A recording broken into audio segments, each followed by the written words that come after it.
Hello students, welcome to the official channel of the Dronas. आज हम एक नया टॉपिक लेकर आए हैं। वो है, टॉपिक का नाम है साइटोलॉजी। ठीक है, तो साइटोलॉजी क्या है पहले हम जानते हैं। ठीक है, साइटोलॉजी का अगर हम डिफरेंस, इसका अगर हम टर्म को स्प्लिट करेंगे तो हमको लगेगा, देखिए हमको दिखेगा कि दो टर्म में डिवाइड है। देखिए, एक है साइटो और दूसरा है लॉजी। साइटो का मतलब क्या होता है? Anything about cells. Okay, whatever we study about cell we call it cyto. Okay, cell, about anything about cell का वो basic structure and function, everything whatever we study we call it cyto. Okay, and logy we know that logos से आया है, logos means science. Okay, science मतलब कि cell का जो science होता है उसी को हम बोल देंगे साइटोलॉजी। ये ना आपका वन वर्ड सब्स्टिट्यूशन में भी कभी कभी दे देता है इंग्लिश का, कि जो अगर हम सेल को लेके स्टडी करें तो उसको हम क्या कहते हैं, हम उसको कहते हैं साइटोलॉजी। ठीक है, तो यहाँ आज जो क्वेश्चंस रहेगा वो सारा रिलेटेड टू होगा साइटोलॉजी, और कुछ कुछ क्वेश्चंस रहेंगे जो हम रिवीजन के तौर पर करेंगे। इससे पहले जो जो मैंने क्लासेस किए हैं उसके रिवीजन्स को लेकर मैं भी थोड़ा बहुत क्वेश्चंस रहेगा। ठीक है, तो चलते हैं, क्वेश्चन को स्टार्ट करते हैं। फटाफट हम क्वेश्चन पे चले जाएंगे और फटाफट हम इसका सेशन को एंड करेंगे। ठीक है, तो देखिए फर्स्ट क्वेश्चन आ गया है, which of the following becomes zero in fully turgid cell. ठीक है, मतलब कि क्या बोला है कि फुल्ली टर्जिड सेल्स में क्या यहाँ पर जीरो हो जाता है, क्या नहीं रहता है। फर्स्ट ऑफ ऑल हमको पहले जानना पड़ेगा what is turgid cell. What is turgid cell? Turgid का क्या मतलब होता है? दो टर्म होता है। देखिए फर्स्ट जान लीजिए, दो टर्म होता है, एक होता है टर्जिड और दूसरा होता है flaccid. Okay, turgid and flaccid, ये दोनों का क्या मतलब है? टर्जिड का ऑपोजिट होता है फ्लैसिड। अच्छा देखिए, एक अगर आप किशमिश ले लीजिए, किशमिश को आप एक रात पानी में रख दीजिए, एक रात आप ओवरनाइट रख दीजिए किशमिश को। उसके बाद देखना, सुबह उठ के देखिएगा कि वो किशमिश जो है वो अगर ऐसा है वो फूल कर ऐसा हो गया है। ठीक है, फूल कर किशमिश जो है ऐसा हो गया है। तो this we called flaccid and this we called turgid. Okay, turgid and flaccid. एक टर्जिड सेल में क्या होता है, वाटर पोटेंशियल जो है, वाटर पोटेंशियल है जो है वो जीरो हो जाता है। वाटर पोटेंशियल मतलब कि वाटर लेने की जो क्षमता है, जब capability to hold water, to absorb more water, the capability to absorb more water, वो क्या होता है, पूरा जीरो हो जाता है, पूरा नहीं रहता है एक टर्जिड सेल में। मतलब कि अगर सेल फुल गया है तो वो और कैसे वाटर एब्जॉर्ब करेगा, समझ में आ गया? तो फिर हम बोलेंगे जो वाटर पोटेंशियल जो है दैट बिकम्स जीरो। ओके, अच्छा फर्स्ट देखिए osmotic pressure. What is osmosis? पहले हम ये जानते हैं what is osmosis. Okay, osmosis क्या होता है? एक semi permeable membrane, for example semi permeable membrane हम बोल सकते हैं जहां पर एकदम थिन मेम्ब्रेन है और मेम्ब्रेन में बहुत बहुत ज्यादा छोटा क्या बोलते हैं इसको, होल्स है, बहुत छोटे होल्स है एंड बहुत ही ज्यादा थिन मेम्ब्रेन है। वहां से जब वाटर एक जगह से दूसरे जगह पास करता है, कैसे पास करेगा? From high concentration to low concentration में। ठीक है, वाटर पास कर रहा है from high concentration to low concentration में। क्यों पास कर रहा है? ताकि दोनों साइड का जो वाटर है दैट बिकम्स बैलेंस्ड। ठीक है, दोनों साइड के वाटर बैलेंस्ड हो जाए, इसीलिए हाई कंसेंट्रेशन से लो कंसेंट्रेशन में पास करेगा। और पास कैसे करेगा? Through the semi permeable membrane. Semi permeable membrane, from the term we can easily get the meaning. Semi permeable मतलब what is permeable? That allows something to flow in through it, that is called permeable. The thing which is allowing, which is permitting anything to flow through it is called permeable. तो यहाँ पर क्या बोल रहा है? Semi permeable मतलब कि selective water is passing. पूरा परमिएबल नहीं है, पूरा वाटर को पास नहीं करेगा, सिलेक्टिव वाटर को जितना जरूरी है उतने ही वाटर को पास करेगा, ताकि पूरा जगह मतलब ये left hand side and right hand side both get balanced. समझ में? इसको बोलते हैं, ये जो प्रोसेस है, this process is called osmosis. Got it? It's a very simple thing. देखिए एकदम समझ में आ गया होगा आपको, मैंने जो डेफिनेशन बोला, मैंने डेफिनेशन को अच्छे से एक्सप्लेन कर दिया है। देखिए ठीक है, ये है सेमी परमिएबल मेम्ब्रेन और ये है वाटर पास हो रहा है high concentration to low concentration. समझ में आ गया? देखिए बहुत ही इजी तरीके से मैंने समझा दिया आपको, ठीक है। अब देखिए एक और टर्म आ जाता है डिफ्यूशन। ओके, एक और टर्म आ जाता है ऑस्मोसिस से, दूसरा होता है डिफ्यूशन। What is diffusion? ये जो प्रोसेस है, ये जो प्रोसेस मैंने बताया, यहाँ पर क्या फ्लो कर रहा है? वाटर फ्लो कर रहा है। अगर वाटर के जगह में हमने गैस ले लिया, ठीक है, वाटर नहीं है, समझ लीजिए गैस है, अगर गैस हाई कंसेंट्रेशन से लो कंसेंट्रेशन में फ्लो कर रहा है, तभी हम बोलेंगे कि ये डिफ्यूशन हो रहा है। समझ में आया? What is osmosis and what is diffusion, ये आपका अभी क्लियर हो जाना चाहिए, ठीक है। देखिए ऑस्मोसिस पानी, डिफ्यूजन गैस, याद रखिए बस, और कुछ याद रखने की जरूरत नहीं है। ऑस्मोटिक प्रेशर मतलब क्या होता है? जिस प्रेशर में ऑस्मोसिस हो रहा है उसको हम बोलेंगे ऑस्मोटिक प्रेशर। तो यहाँ पर जो करेक्ट आंसर है वो है वाटर पोटेंशियल, ठीक है। Water potential is the correct answer, ठीक है। अब चलते हैं नेक्स्ट क्वेश्चन में। देखिए next question is which one is not a protozoa. इसका ये जो क्वेश्चन है ये रिवीजन क्लास से है। Okay, this question is from revision class. इसका क्या बोला आंसर होगा? देखिए प्रोटोजोआ इसमें से कौन सा नहीं है? प्रोटोजोआ इसमें से कौन सा नहीं है? Amoeba is a protozoan and paramecium is a protozoan. Euglena is also a protozoan, and which is not a protozoan? This is Hydra. Hydra is not a protozoan. Hydra is a animal. ठीक है, वो एक animal है, ये protozoan नहीं है, ठीक है। तो एमीबा, पैरामेशियम, यूग्लेना, ये तीन क्या है? All three are protozoa. Protozoa को हम और एक किस किस फाइलम में डालेंगे? प्रोटोजोन को हम किस किंगडम में डालेंगे? Not phylum, which kingdom? Which kingdom में ये प्रोटोजोआ आ जाएगा? ये आ जाएगा हमारा प्रोटिस्टा। समझ में आया? प्रोटिस्टा में आ जाएगा।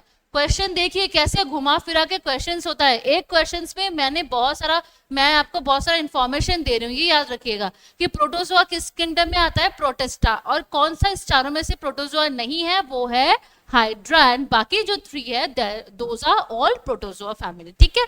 अच्छा, नेक्स्ट क्वेश्चन नंबर 3 में चलते हैं। क्वेश्चन नंबर 3 में चलते हैं। A plant cell shrinks when placed in. एक जो प्लांट सेल है वो श्रिंक कर जाता है कब?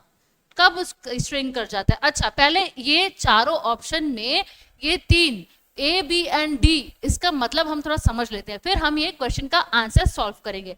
हाइपोटोनिक, हाइपोटोनिक एंड आइसोटोनिक, ये सारा क्वेश्चंस आप याद रखिए, ये सब क्वेश्चंस प्रीवियस ईयर का है, बहुत ही इंपॉर्टेंट है। देखिए क्वेश्चन में कुछ नहीं है, अगर आप थोड़ा सा समझ लीजिएगा तो क्वेश्चन में कुछ नहीं है, ठीक है। देखिए What is hypertonic? Let's split the term. हम लोग सब टर्म को स्प्लिट करते हुए पढ़ेंगे ताकि हम लोग को एक ही बार में याद आ जाए। टॉनिक पहले देखते हैं, व्हाट इज टॉनिक? टॉनिक मतलब होता है एक सोल्यूशन। समझ में आया? एक इसमें अगर समझ लीजिए कोई मिनरल आ गया वाटर में, तो this becomes a solution. Okay, एक वाटर, एक ग्लास में समझ लीजिए वाटर है, उसमें मैंने कोई मिनरल डाल दिया, चाहे चीनी हो सकता है, नमक हो सकता है, एनी अदर केमिकल्स हो सकता है, मैंने डाल दिया है, तो दिस बिकम्स अ टॉनिक। अब ये टॉनिक में अगर ये मिनरल का क्वांटिटी या चीनी नमक जो भी है उसका क्वांटिटी, मतलब सल्यूट का क्वांटिटी सॉल्वेंट से ज्यादा हो जाए, समझ में आया? सल्यूट का क्वांटिटी सॉल्वेंट से ज्यादा हो जाए, सल्यूट बिकम्स क्या? मोर, और सॉल्वेंट क्या हो गया? कम हो गया। सल्यूट अगर ज्यादा हो जाएगा तो ऑब्वियसली सॉल्वेंट कम हो जाएगा, तब हम इसको बोलेंगे हाइपरटोनिक सॉल्यूशन। Hypertonic solution. अब इसमें अगर हाइपरटोनिक सॉल्यूशन में अगर कोई सेल को, कोई भी समझ लीजिए कोई किशमिश है, किशमिश का दाना ही ले लीजिए, किशमिश को अगर हम इसमें डाल देते हैं तो क्या होगा? इसमें तो सल्यूट मोर है और सॉल्वेंट कम है, तो किशमिश में क्या होगा? किशमिश में क्या होगा? यहाँ का जो पानी है, किशमिश का जो एक्स्ट्रा पानी है वो तो इसके अंदर चला जाएगा। किशमिश का जो नेचुरली जो पानी होल्ड करता है, नेचुरली समझ लीजिए, क्वेश्चन को समझने की कोशिश कीजिए, नेचुरली जो वो पानी होल्ड करता है किशमिश, वो तो सारा इसमें चला जाएगा। क्यों चला जाएगा? क्योंकि यहाँ पर सॉल्वेंट मतलब कि वाटर कम है, water is less, solvent is less and solute is more. इसलिए यहाँ का जितना पानी है वो इसके अंदर चला जाएगा, ताकि किशमिश में जो पानी है और सॉल्वेंट में जो पानी है दोनों बैलेंस हो जाए। ठीक है, समझ में आ गया? तो अगर अगर यहाँ का पानी इसके अंदर चला गया तो ये क्या हो जाएगा, दिस विल ऑटोमेटिकली श्रिंक, ये तो और श्रिंक हो जाएगा, ये तो और श्रिंक हो जाएगा, है ना। तो क्वेश्चन का देखिए, क्वेश्चन क्या बोला है, plant cell shrinks when placed in, तो हम बोलेंगे हाइपरटोनिक सॉल्यूशन। तो हाइपोटोनिक सॉल्यूशन क्या होगा, इसका ऑपोजिट होगा। हाइपोटोनिक सॉल्यूशन का क्या होगा, solute is less and solvent is more. समझ में आया? हाइपोटोनिक सॉल्यूशन का क्या होगा, solute is less and solvent is more. And what is isotonic, जहां पर सॉल्यूट एंड सॉल्वेंट यहीं पर लिख दीजिए, हाँ, आप लोगों को तब सुविधा हो जाएगा। Solute is equals to solvent, ठीक है, हम इसको बोलेंगे हाइसोटोनिक। हाइपरटोनिक क्या है, सॉल्यूट मोर है, सॉल्वेंट लेस है। हाइपोटोनिक में क्या है, सॉल्यूट कम है, सॉल्वेंट ज्यादा है। ठीक है, तब यहाँ पर इस हाइपरटोनिक सॉल्यूशन में अगर एक प्लांट सेल को दे दिया जाए, आप किशमिश को ले लीजिए, किशमिश को अगर दे दिया जाए, किशमिश का जो पानी है, नेचुरली कंटेंट वाटर जो है, वो आपके सोल्यूशन में चला जाएगा और वो क्या होगा, और ज्यादा श्रिंक कर जाएगा। किशमिश जितना भी श्रिंक किया हुआ था उससे भी और ज्यादा श्रिंक कर जाएगा। ठीक है, तो हाइपरटोनिक सॉल्यूशन का मतलब आपको समझ में आ गया होगा। ये तीनों का आपको मतलब समझ में आ गया है, आई होप सो। ठीक है, अब चलते हैं नेक्स्ट क्वेश्चन में चलते हैं। Okay, question number 4, the simple microscope was invented by Leeuwenhoek. ठीक है, ल्यूवेनहोक ने एक सिंपल माइक्रोस्कोप बनाया था। ठीक है, द स्मॉलेस्ट, अब चलते हैं नेक्स्ट क्वेश्चन में, the smallest size of the, अच्छा, ल्यूवेनहोक ने, एक बार क्वेश्चन को जाते हैं, क्वेश्चन नंबर 4 में ल्यूवेनहोक ने और एक काम किया था, आप लोगों को याद है, ल्यूवेनहोक ने और एक काम किया था, मैंने इस पहले वाले क्लास में बोला था, एकदम फर्स्ट क्लास में, दैट इज ही डिस्कवर्ड, वो जो इसने सिंपल माइक्रोस्कोप बनाया था, डिस्कवर लिविंग सेल, उन्होंने उस माइक्रोस्कोप से एक लिविंग सेल को भी डिस्कवर किया था। ठीक है, ये याद रखिएगा कि सिंपल माइक्रोस्कोप जो ल्यूवेनहोक ने बनाया था उससे उन्होंने डिस्कवर किया था लिविंग सेल। तो अगर हम बोलेंगे कि हु डिस्कवर्ड लिविंग सेल, तब हम बोलेंगे ल्यूवेनहोक इज द आंसर। वो who is hook, Robert Hooke. What is Robert Hooke? Robert Hooke ने क्या किया था, रॉबर्ट हुक ने क्या था, he discovered dead cell in 1665 में इन्होंने क्या किया था, डिस्कवर किया था डेड सेल। कौन सा डेड सेल था, कौन से प्लांट से किया था, कॉर्क प्लांट से याद रखिए सब इंफॉर्मेशन, कॉर्क प्लांट से इन्होंने डेड सेल का डिस्कवर किया इन 1665।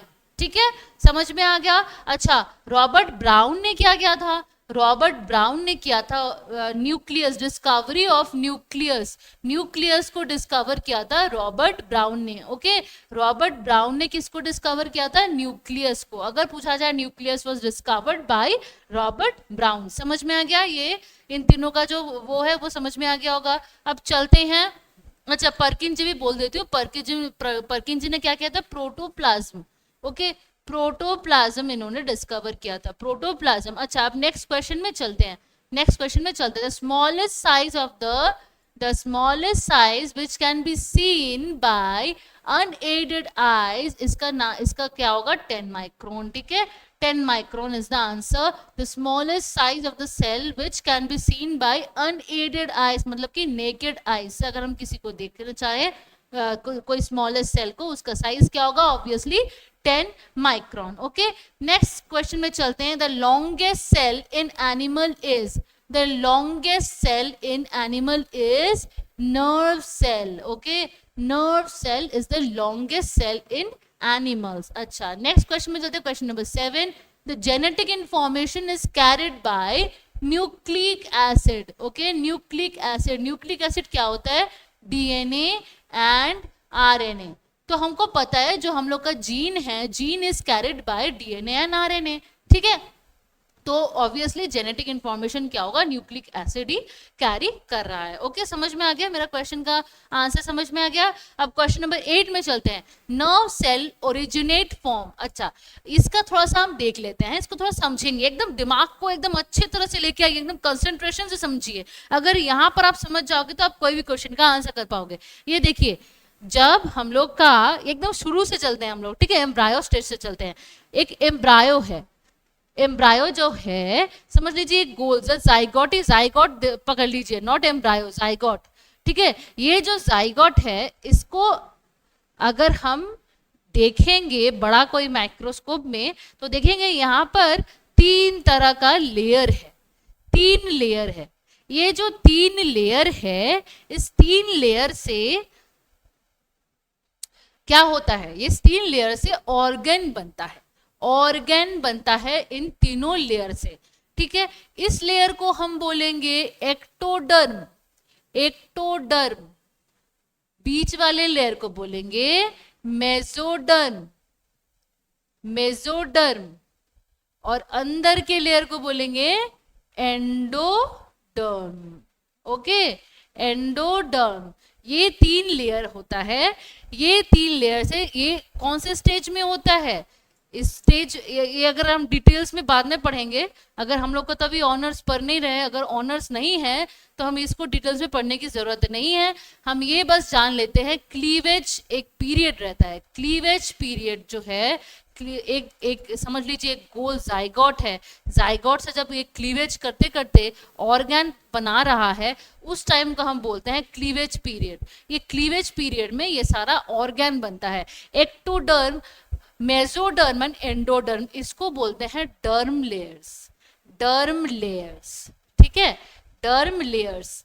तो डर्म लेयर्स 3 तरह का होता है, एक्टोडर्म, मेसोडर्म, एंडोडर्म। यहाँ सर से ये सबसे और ज्यादा डिफ्रेंशिएट होते होते हमारा सारा ऑर्गन बनता है। ठीक है, अच्छा, तो nerve cell originate form, nerve cell जो है कौन से उससे आता है, वो आता है एक्टोडर्म से। समझ में आया, एक्टोडर्म से होता है, क्या फॉर्म करता है, नर्व सेल। और नर्व सेल के फॉर्मेशन के बाद हमारा जो फॉर्म होता है वो है हमारा ब्रेन। ठीक है, समझ में आ गया होगा, nerve cell originate from ectoderm. अच्छा, क्वेश्चन नंबर 9 में चलते हैं। समझ में आ गया ना, ये वाला चीज समझ में आ गया। ये एक जाइगोट है, ये एक जाइगोट है, समझ लीजिए, जाइगोट है, समझ लीजिए। जाइगोट का ये 3 लेयर बन गया है। अब इस लेयर से एक एक ऑर्गन फॉर्म होगा। ठीक है, नंबर ऑफ ऑर्गन्स फॉर्म होंगे। एक्टोडर्म से क्या ऑर्गन फॉर्म होता है, मेसोडर्म से क्या होता है, एंडोडर्म से क्या होता है, ये हम बहुत बाद में करेंगे, जहां पर हम जो बच्चा पैदा होने के बाद क्या होता है वो जब हम पढ़ेंगे तब इसको हम डिटेल्स में करेंगे। ठीक है, क्वेश्चन नंबर 9 में चलता है। The cell is not applied for, ये चारों जो है, इन चारों में से सेल किसके पास नहीं होता है। एल्गे का सेल होता है, एल्गे के बारे में हमने पहले पढ़ा है, एल्गे का सेल होता है। बैक्टीरिया का भी सेल होता है, फंगी का भी सेल होता है। तो सेल किस में नहीं होता, सेल नहीं होता है वायरस में।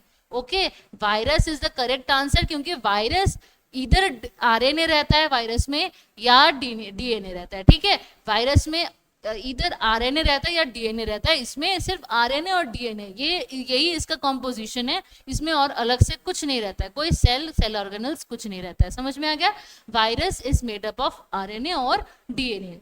ओके, अब क्वेश्चन नंबर 10 में चलते हैं। अब plant cell wall is mainly composed of, जो प्लांट सेल वॉल है वो किससे बना है, हमने ये पहले ही पढ़ा था, वो है सेल्यूलोज से बना है। ठीक है, सेल्यूलोज से बना है। Plant cell wall is made up of cellulose. तो अगर बोला जाए कि जो वो है, क्या बोलते हैं, काऊ जो है, काऊ का प्राइमरी फूड या प्राइमरी न्यूट्रिशन कौन सा है, प्राइमरी न्यूट्रिशन कौन सा, तो हम इसको बोलेंगे सेल्यूलोज, क्योंकि वो तो पत्ता जो वो खाते हैं, घास खाते हैं, तो उसके अंदर वो सेल्यूलोज उसके अंदर जाता है। ठीक है, सेल्यूलोज उसके अंदर जाता है। समझ में आया, तब हम बोल सकते हैं कि प्लांट सेल जो है वो सेल्यूलोज से बना है। ठीक है, अ cell without a cell wall is termed as, a cell without a cell wall is termed as protoplast. Okay, protoplast, इसको हम बोलेंगे protoplast. what is tonoplast, what is tonoplast and what is symplast and what is apoplast। अच्छा, देखिए, हमारा जो बहुत सारा cell है, बहुत सारा सेल है हमारे पास, ठीक है। बहुत सारा सेल में समझ लीजिए हम 2 सेल को ले लेते हैं, 2 सेल को हम ऐसे ले लेते हैं, ठीक है। थोड़ा सा अच्छे से लेती हूँ, थोड़ा सा एक बार आप फॉलो करते रहिएगा, ठीक है, फॉलो करिएगा मैंने कैसे करके मैं इसको समझा रही हूँ, अच्छे से समझने की कोशिश कीजिएगा। समझ लीजिए हैं हम लोग, एक सेल है और दूसरा यहाँ पर और एक सेल है, ठीक है। तो इस सेल और इस सेल में एक गैप है, ये गैप समझ लीजिए ऐसा है गैप, ठीक है, एक गैप ऐसा है। तो ये गैप में वाटर पास कर रहा है, वाटर यहाँ से यहाँ पास कर रहा है, यहाँ से यहाँ पास कर रहा है, जिसको हम बोलेंगे इंटरसेल्यूलर गैप। इंटरसेल्यूलर गैप जो है, इंटरसेल्यूलर गैप जो है, यहाँ पर वाटर पास कर रहा है। वाटर जिस साइड से पास करेगा, जिस गैप से पास करेगा, हम उसको बोलेंगे, वाटर जिस गैप से पास करेगा हम उसको बोलेंगे एपोप्लास्ट। एपोप्लास्ट, जहां से वाटर पास कर रहा है उस लेयर को बोलेंगे, वाटर पास कर रहा है उसको हम बोलेंगे एपोप्लास्ट। और सिम्प्लास्ट क्या है, नॉर्मल जो एरिया है जहां से ओनली गैसेस पास कर रहा है, ठीक है, नॉर्मल जो एरिया है जहां से गैस पास हो रहा है उसको हम बोलेंगे सिम्प्लास्ट। ओनली इंटरसेल्यूलर गैप,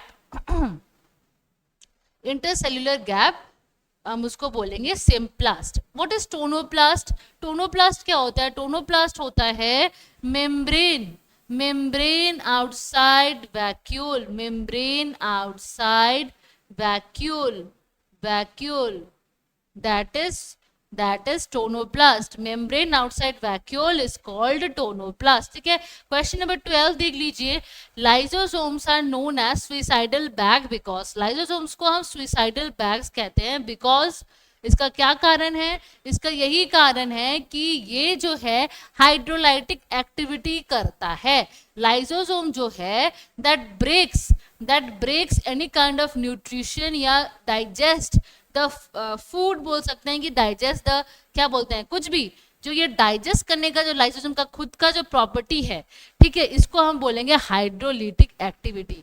कुछ भी अगर चीज जो कि समझ लीजिए वो कोई खाना हो सकता है, कोई फूड हो सकता है, कोई टॉक्सिक मटेरियल हो सकता है जो उसको बाहर फेंकना है, कुछ भी हो सकता है, लाइसोसोम वो अपने अंदर खा लेता है उसको, ठीक है, या उसको ब्रेक कर देता है, तब हम उसको बोलते हैं हाइड्रोलाइटिक एक्टिविटी। ये सिर्फ लाइसोसोम्स का ही है, समझ में आया, इसलिए उसको बोलते हैं सुइसाइडल बैग्स। समझ में आ गया।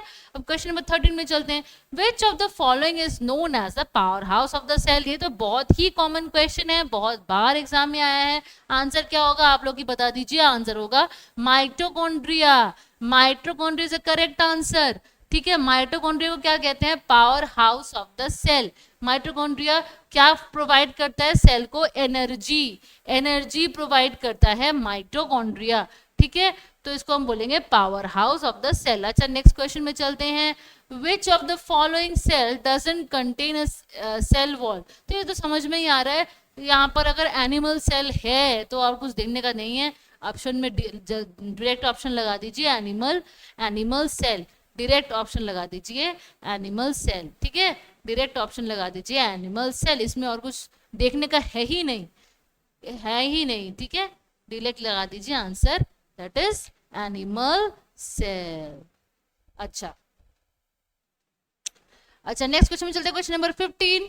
अच्छा, क्वेश्चन नंबर 15 में चलते हैं, a cell organelle, a cell organelle that is present in animal cell but also present in plant cell। ऐसा कौन सा cell organelle that is animal cell but not present, sorry question में पढ़ने में थोड़ा गलत हो गया, not present in animal cell. ऐसा क्या सेल ऑर्गेनेल है जो कि एनिमल सेल में है पर प्लांट सेल में प्रेजेंट नहीं है?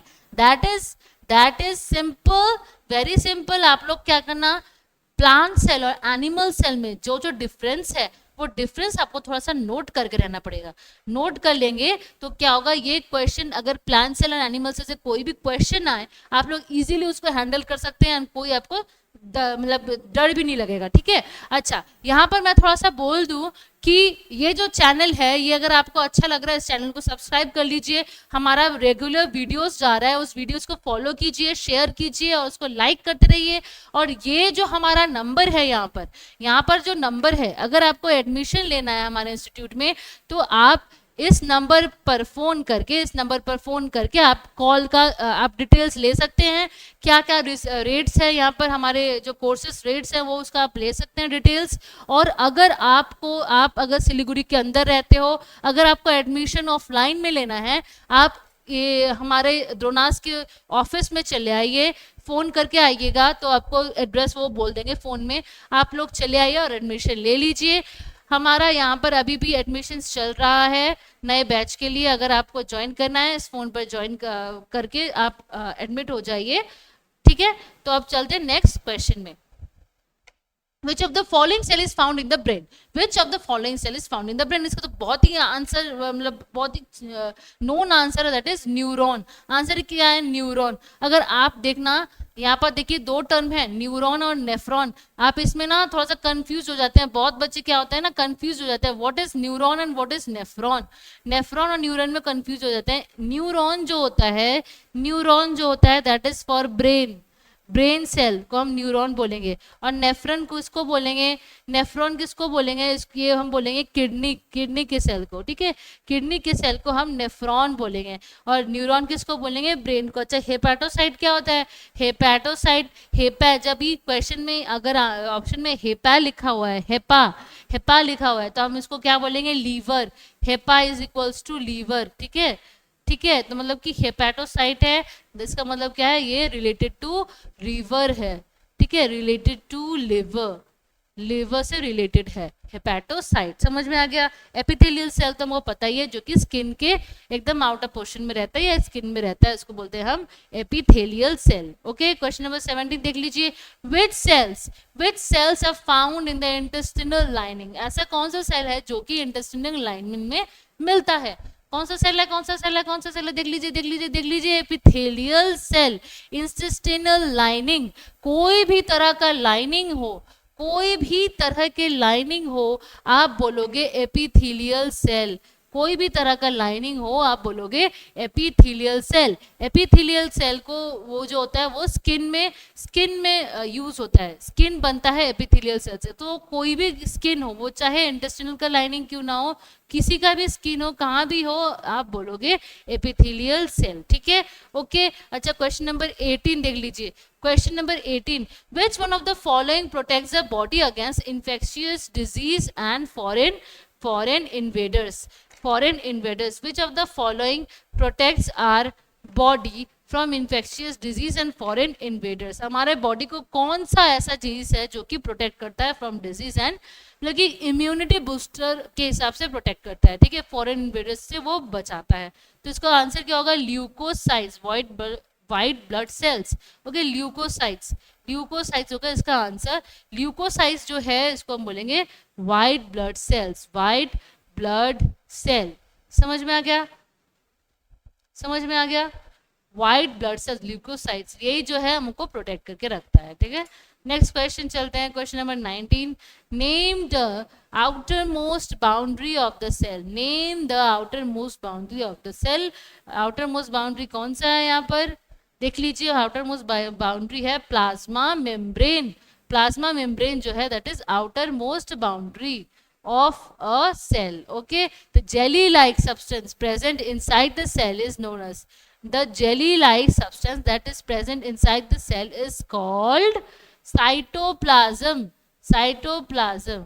साइटोप्लाज्म जो है वो एक जेली लाइक सब्सटेंस है जो कि सेल के अंदर रहता है। तो देखिए क्वेश्चन हमारा यहीं पर खत्म हो गया है। अब हम थोड़ा सा फटाफट हम डिटेल्स में जाएंगे, देखते हैं कि हमारा जो क्वेश्चन है हम कितना सॉल्व कर पाएंगे, ठीक है।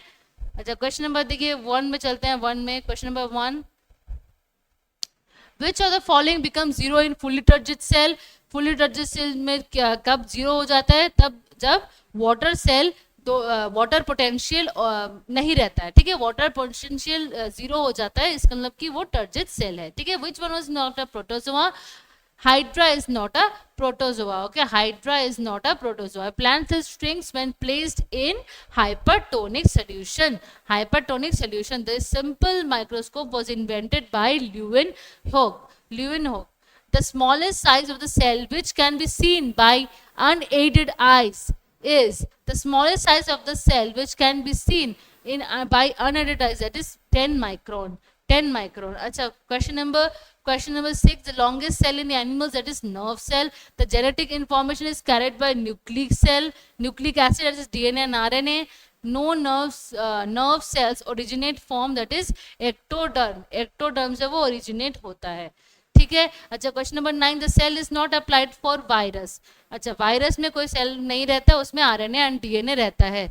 अच्छा, the plant cell wall is mainly composed of cellulose. A plant cell wall is mainly composed of cellulose. A cell without a cell wall is termed as protoplast. A cell without a cell wall is termed as protoplast, ठीक है. अच्छा, next question is, lysosomes are known as suicidal bags because of the hydrolytic activity. Question number 13, which of the following is known as the powerhouse of cell? That is mitochondria is called the powerhouse of the cell, ठीक है. अच्छा, cell originates, that is present in a cell organelle that is present in animal cell but not present in plant cell, that is centrosome, ठीक है. Centrosome जो है वो animal cell में है पर प्लांट सेल में नहीं है. अगर ऐसा कुछ क्वेश्चन किया जाए कि प्लांट सेल में है पर एनिमल सेल में नहीं है, प्लांट सेल में है पर एनिमल सेल में नहीं है, उसको हम क्या बोलेंगे? Large vacuoles. लार्ज वैक्यूल्स, ठीक है. लार्ज वैक्यूल्स हम उसको बोलेंगे, ठीक है. समझ में आ गया? अच्छा, question number 16, which of the following cell is found in the brain? That is neuron. Nephron जो है वो किडनी सेल है. नेफ्रॉन जो है किडनी सेल है. और हेपेटोसाइट जो है दैट इज लीवर सेल है. हेपैक कहीं भी आ जाएगा, हेपैटिक या हेपेटोसाइट कुछ भी आ जाएगा हेपा से, आप लोग को समझना पड़ेगा तुरंत ही वो लीवर लेके कुछ बोल रहा है, ठीक है. लीवर लेके कुछ बोल रहा है. अच्छा, question number 17, which cells are found in the intestinal sin? Which cells are found in the intestinal lining? That is epithelial cell. अच्छा, question number 18, which of the following protects the body against infectious disease and foreign invaders? That is leukocytes. Leukocytes. अच्छा, समझ में आ गया? अच्छा, देखिए, फिर name the outermost boundary of the cell, that is outermost boundary of the cell, that is plasma membrane. Plasma membrane, ठीक है. The jelly like substance present inside the cell is known as cytoplasm. Cytoplasm, ठीक है.